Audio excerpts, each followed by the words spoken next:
Hello, Paul. What this is my attempt to record you a video about what to do to profit from the collapse of equity markets. So, well, first I have to play a contortionist here because I have my audio feed on one computer and I have my audio feed on an old MacBook because the soundboard in my PC really sucks. But I guess you'll have to be a little patient. So here, okay, let's see. All right. So anyway, where's Yahoo Finance? Yahoo Finance. Okay. So what we're gonna do is we're gonna look at the NASDAQ. I believe I don't know what the NASDAQ ETF is called. I believe it's QQQ. Is that the NASDAQ ETF? Does this make any sense? QQQ Trust, NASDAQ. Alright, I believe it is. And this is a level. And now we're going to look at the option chain. So, where are the options?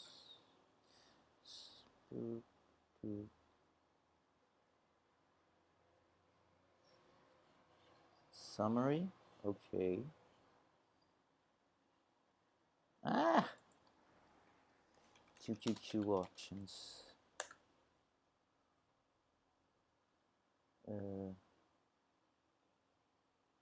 QQQ option chain. Alright. What we really want is the put options because they'll let us sell. And what, so here we're gonna, well, these are calls and puts. Let's see. Here are the puts, here are the calls. Okay. We don't necessarily want near the money, but let's take, well, yeah, we're gonna want out of the money. Let's just put all. Now, we don't want them to expire very soon because we're not sure when the market will collapse. So let's aim for, well, let's start with March 19 in 2019. After March 19, the option is worthless, but at March 19th, or March 15th, I suppose, here's what you can do. The current price is this. If you were to look at a strike price of, well, let's go low because we don't want to spend a lot of money in this very risky venture. So if you're looking at 162, okay, there was a volume, that's good. It means that there is a price. And this is what it traded for. As you may expect, if you go nearer to the money, the prices should increase. So here's a price decrease, and the reason for that is that it's an old price. There was no volume. So what we really want to look at is the prices when there is a volume. And if you look at 170 strike, okay, so what that means, know what this is. Okay, so what that means is, let me just bring up a window to write something. Notepad.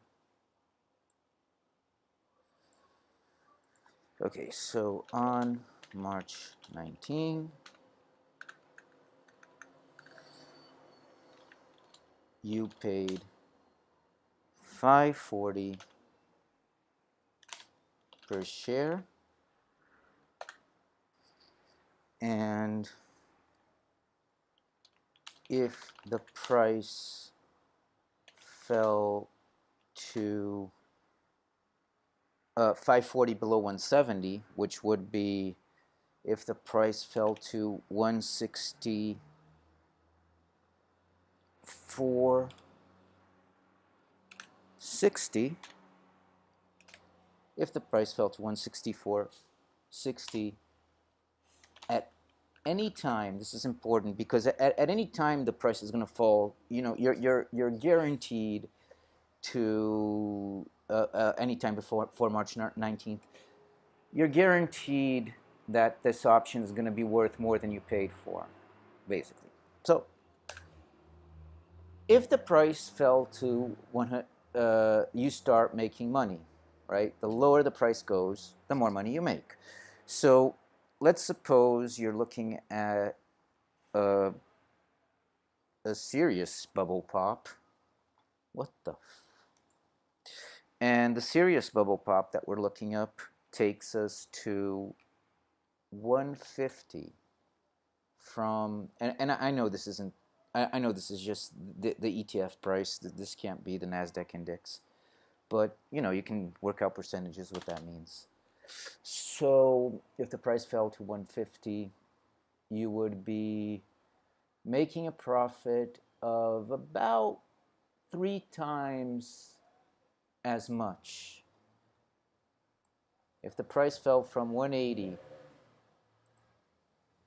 to 150, which is, I suppose, you know, around less than a 20% drop, you know, somewhere around a 15 to 20% drop in the market, then you make 3 times as much money as you put into this.